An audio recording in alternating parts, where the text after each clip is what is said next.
Doucement, les gars. Je vais pas jouer les héros pour 14 $ de l'heure. Faites ce que vous avez à faire. Détache mon frère.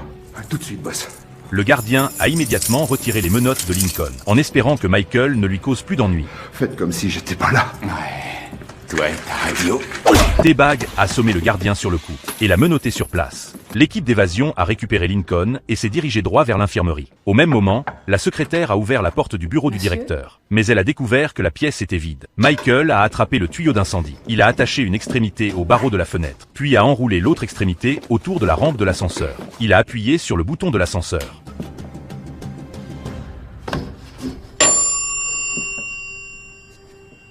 Et maintenant Einstein? Michael a essayé encore et encore, mais l'ascenseur ne répondait toujours pas. T-Bag s'est mis à se moquer. Il ne restait plus que 15 minutes. Michael était au bord du désespoir. C'est alors que Twinner s'est avancé. Il est entré directement dans l'ascenseur et a appuyé sur le bouton du rez-de-chaussée, tandis que l'ascenseur descendait lentement. Tous les regards étaient fixés sur la fenêtre. Après quelques longues secondes d'attente, les barreaux de la fenêtre ont finalement cédé. Ils ont rapidement enlevé leur tenue blanche de prisonnier bien visible, juste au moment où ils s'apprêtaient à passer à l'étape suivante. Soudain, Ewire est apparu derrière eux. Je le savais. Disjoncté. Je le savais. Dès que je t'ai vu entrer dans le quartier psychiatrique, j'ai compris.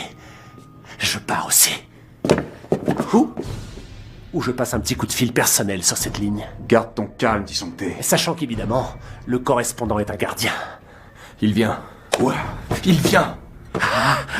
Cinglé. Lincoln a immédiatement réagi sans hésiter. Ils sont sortis un par un dans l'ordre. Michael regardait sa montre avec anxiété à plusieurs reprises. Mais Westmoreland s'est effondré sur place. Ses blessures étaient trop graves. Il ne pouvait plus avancer d'un pas. Il a demandé à Michael de prendre soin de sa fille. En guise de remerciement. Et lui a révélé son secret.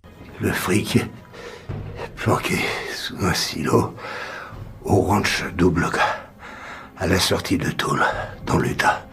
Au même moment, la secrétaire a remarqué que le directeur n'était pas dans son bureau. Elle a immédiatement appelé le directeur. Mais la sonnerie provenait du placard à côté.